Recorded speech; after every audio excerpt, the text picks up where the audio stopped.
Most people are confused about, they hear of Black Ops and Special Forces and Green Berets and all of this, and when you get right down to it, all of those, when I was in the service, that was all the same group. It was Special Forces. As members of the U.S. Army's Special Forces, they are among the most highly trained military personnel the world has known. Each of them has been trained in a variety of skills which in more conventional organizations would be distributed among 2 or more individuals. What is your name? Rol Kovlawski. I was a buck sergeant, E5, in the 8th Special Forces group. What made you decide to get involved with the military? Well, I've grown up patriotic. I believe in America. I believe in what it offers to people, and my family background has all been patriotic. It's to protect what's here, to make sure that there's something left for my kids when they grow up.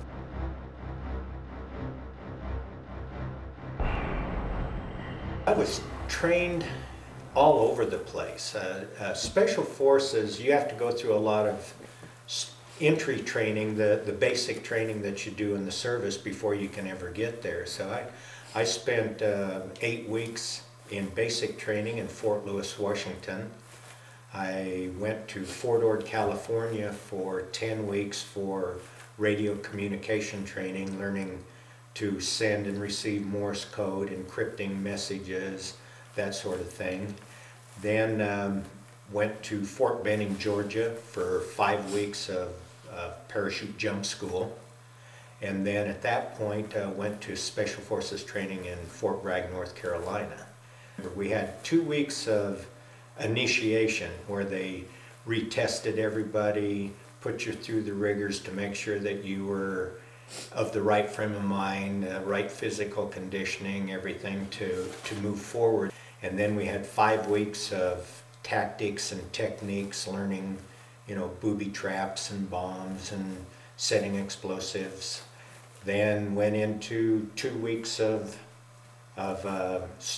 it was a survival training where we were dropped off in the mountains of Tennessee and Kentucky and had to spend 2 weeks evading so-called enemies and finding our food and making the right contacts. The aggressor team begins pursuit over terrain they know well. For the guerrilla force, the problem now is to gain as much lead as possible on the aggressor troops.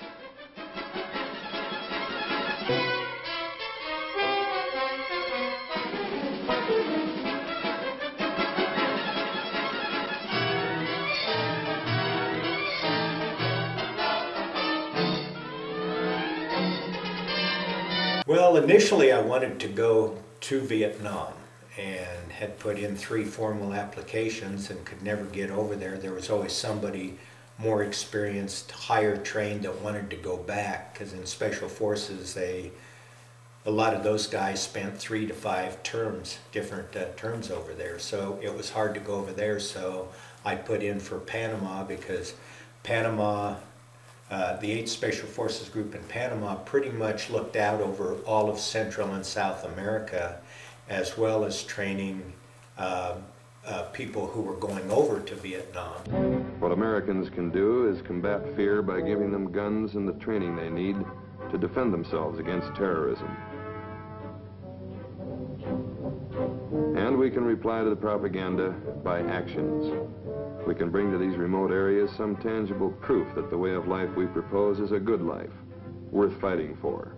I think most people in America, they hear of Special Forces or Green Berets or some kind of counterinsurgency going on with Black Ops and that kind of things. And I believe nowadays a lot of it is broke up into more special groups like that. But at that time, you had the Navy SEALs and you had the Army Special Forces, and that took care of everything that had to do with those types of activities. Green Beret is the little green thing that you wear on your head. Most people refer to the Green Beret when they're thinking of Special Forces. Special Forces is the actual name of the group that wears the Green Beret.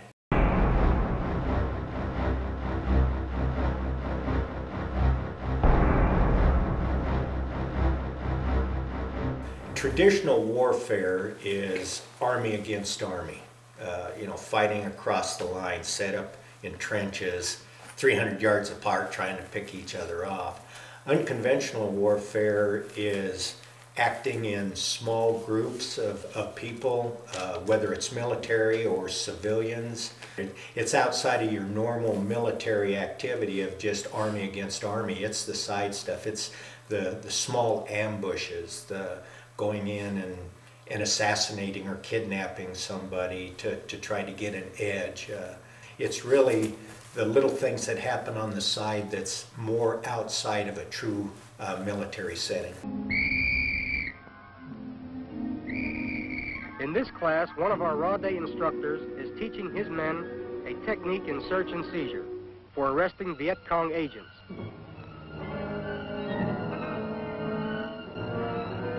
Many such agents conceal themselves in friendly villages disguised as ordinary workmen.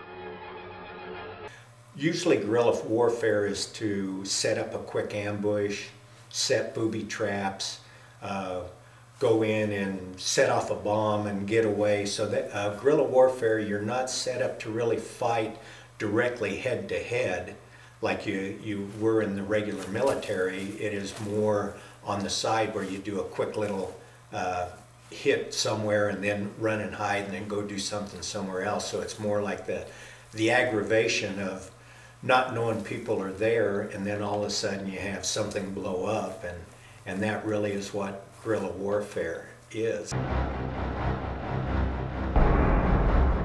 Vietnam was originally a country that the French tried to take control of for a long period of time, and they were finally kicked out. And the South Vietnamese wanted to have more of a democracy type country like we have, and the North Vietnamese were tied into Chinese and they were more communistic. So the North and the South were fighting kind of like our Civil War, with the North and the South fighting against each other over slavery. They were fighting over who was going to control the country to see whether it was going to be run by communists or more by a democratic state. We have taught our friends small unit tactics and given them modern equipment with which to defend themselves. People who once defended their freedom with a crossbow are now learning to use rifles, submachine guns, and grenades. Đại dân, Biên Dương, mà Patangan, ma, and up, now, ebat, bat, da, dwa, da, dwa, da, dwa, da, dwa, da, dwa, da, dwa, da, dwa, da. I get the feeling a high percentage of people in the service nowadays is because it's a job. They can't go on to school. They don't have the money. They didn't have the grades. Who knows what? They want to have some security, or going into the service will allow them to go to school or to learn a trade. On top of that, they need to realize that what they're doing is a duty and a privilege, and look at it not just as a day-to-day job, but a responsibility that you're there, and odds are, if you're in there, you're going to go to war, because that's really what the military is about. So